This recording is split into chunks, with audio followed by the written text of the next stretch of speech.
Right. Make America Great Again is a slogan that has been consumed by the masses and repeatedly regurgitated back. From social media to word of mouth, it seems that this phrase cannot be escaped. But was America great to begin with? And if so, when did it retire its status as the greatest nation of all? Although there has been an outstanding amount of injustices endured by people that call this country their own, today we will be focusing on one.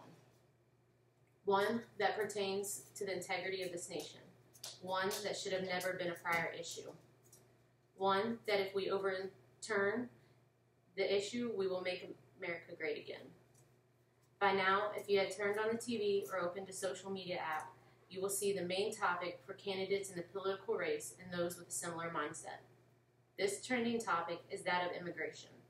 But before any of you shut and dispute anything that I have to say, I'd like you to open your mind just a minuscule amount and truly take in what I will be discussing. How many of you are direct descendants of the Caucasian Englishmen? How many of those before me have not a single ounce of Spaniard, Irish, Scottish, African, or Asian blood? How many of you would like to be forced to live where your bloodline is from? How many of you have enough of Native American flowing through you to actually be a true descendant from the indigenous people that lived in this country before immigrants arrived and ran rampant? It's hard in this day and age to answer yes to any of these questions. What we are, if not all immigrants, are descendant of immigrants. We're all mutts whose ancestors traveled here to provide a better life for their offspring and intermingled in the process.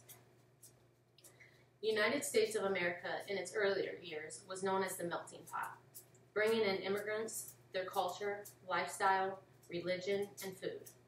It was a place where you could go to be free of scrutiny from any of the aforementioned items. The preamble of the Constitution declares, form a more perfect union, establish justice, ensure domestic tranquility, provide for the common defense, promote the general welfare, and secure the blessings of liberty to ourselves and our posterity. Let us take in the word posterity.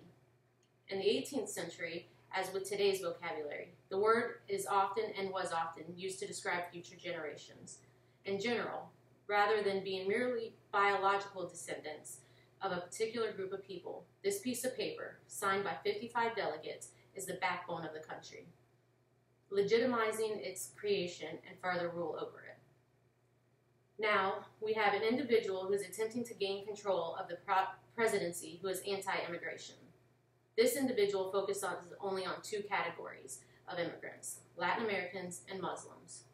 First of all, we can agree that there is evil in every facet of life, but that does not make the rest of those who identify as such the same. You wouldn't compare me, the female Caucasian medical tech, to the likes of Jane, the nightmare medical tech, of whom is also female Caucasian technician. So why do we do this with religions? Why do we view the act of radicals the same of those of non-radicals? We don't say that all Christians behave as intolerable as the Westboro Baptist Church, do we? Why is that okay? Yes, there have been Latin Americans who have committed atrocities, but we forget about the Columbine shooting, the Oklahoma City bombing, and even the Waco massacre. We as a nation need to quit instilling these double standards onto our youth and need to act as reasonable adults that see this world and its inhabitants as they really are. In Peter Morton Cohn's Toward a Better Life, he puts this in a dramatic perspective. If the ancestors of most Americans had tried to immigrate to America under today's rules, their American dream would have ended at the docks. What could he have possibly meant by this, you might ask? Well, for starters, can you yourself imagine what it would be like, sleeping on the cold, rocky earth, trying to escape a life of persecution because of your status, religion, or lifestyle? Would you not do anything within your power to secure a better future for you and your children? Would you climb a wall for it, swim or sail rivers or oceans? Would you not try with all your might to arrive in a country known around the globe as the land of the free? The point that never gets brought up is that immigrants are people, and if we cannot see them as people, then we are in fact monsters. They are not animals. In fact, some of our most intelligent scientists and freethinkers were immigrants, the likes of Ernst Alexanderson, Vladimir Kosman-Zorkin, Alexander Graham Bell, Hans Albert Bethe, Nikola Tesla, and Albert Einstein. Imagine where we would be in the world if none of these immigrants had made their journey over here. You would not be using your cell phone because Alexander Graham Bell would not have invented the phone. Do you like listening to the radio? Well, if it weren't for Nikola Tesla, broadcasting systems would not be where they are today. Perhaps you have heard of the atomic bomb, the quantum theory of light, the theory of relativity, or simply the link between mass and energy, which coined the iconic E=mc². If you have, then you have the immigrant Albert Einstein to thank. As we end today, I'd like to ask two things. Where would we be as a country if it weren't for the immigrants? And who has the permission to change or not abide by the Constitution?